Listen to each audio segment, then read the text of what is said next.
Today we'll be planting the sempervivum chicks from last time. So these ones plus the that's spiky. The Mexican Christmas tree and a bunch of other chicks from my other sempervivum plant. These have been sitting outside in some water after callousing over.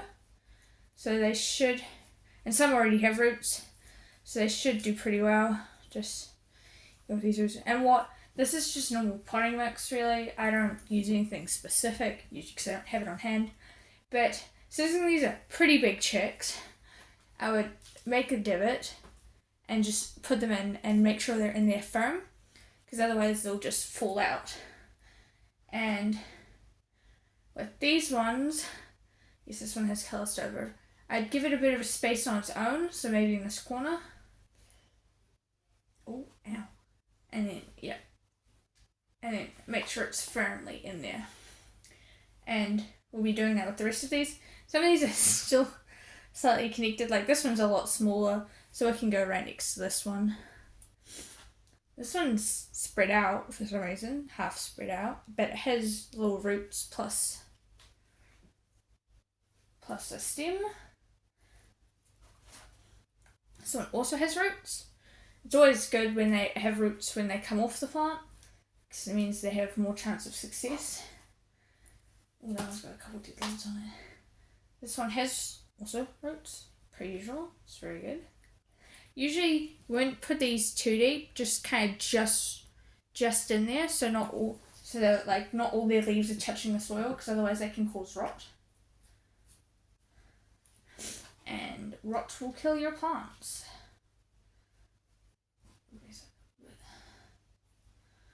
That one's got good roots. I think that was the better one that came off the mother plant.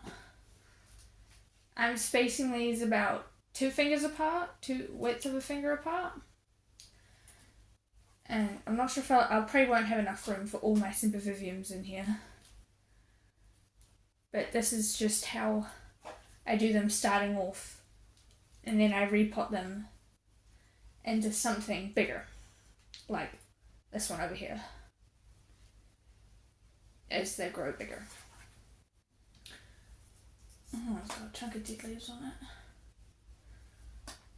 But roots nonetheless. Yeah, so make sure you always get those dead leaves off. Otherwise it can not kill the plant, but higher chance of rot. Oh, look at that little one. Just plant that in there. Now, before we move on to the ones below here, I would suggest watching my first video, which is on sempervivums, which talks about this one. This poor little guy has been in this pot for who knows how long, and it's very firm and gone upwards, plus there's a bunch of little babies on it. And I believe it's probably a baby off one of these ones, but it's in dire need of repotting, so we're just going to check it.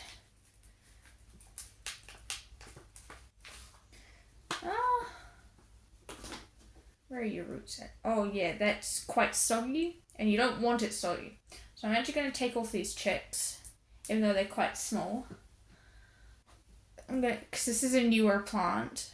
It's not the oldest, it's about 3 or 4 months old, this plant. So we'll get the chicks off. They produce chicks very fast. Doesn't take long for them to produce chicks, especially when given the correct conditions, which is sunlight, adequate water, but not over drenched like this poor plant is that's been living outside. I'll leave these 3 chicks on, and for now I'll put it back in this pot. I actually have 2 of these I need to deal with. I don't have anything to put in at the moment, but that's just to make so it's not stuffed up in there. Even though they do kind of like it, they will grow in confined spaces very well. I've seen sempervivums grow through rock, so they're pretty hardy plants. Oh, that's a big one. Yeah, my other sempervivum had some quite small ones, and some quite big rosalettes on them too. And I'm just planting actually I won't plant that one because it does not have a stem on it, but that one does. These have water on the bottom of them because, like I said, they've been living outside. And yeah, that's all I would suggest. That one's actually got 5 in a row. 3 by 4 by 4, especially with these size trays. Yeah, this one's sadly got 5 in it. That's because there are 2 much smaller ones, plus a Mexican Christmas tree. And these I will be planting later today, along with, and do those have roots on them? These ones do not have little roots on them, so I'm going to let them dry out for about a day, and then plant them. How many more of them? Oh yeah, there's some pretty big ones in there. So those will be planted in the coming days. And yeah, that's how I plant personally little sempervivum chicks. These aren't fully grown. This is actually a good example. This one has grown a lot better now. It's much more spread out, not as confined as it was. I'm doing much better, probably because it's inside. And this one will be moving back outside. It does have actually a chick that's probably mature enough to take off. Yeah, it's got smaller ones that's growing. So I'll take off this bigger chick right here. Oh, good root. So, that one will be added with the other ones. And this has one more chick that I can see growing. Oh yeah, it's got a couple more chicks growing underneath the leaves. And that will grow all throughout the summer and probably into late autumn. I'll probably need to check all my other sempervivum plants, even though the Pacific Nights they have, which is this coloration of one, usually much darker actually, are all flowering, so they're not producing chicks, they're producing flower stalks. And yeah, that's how I personally plant sempervivums.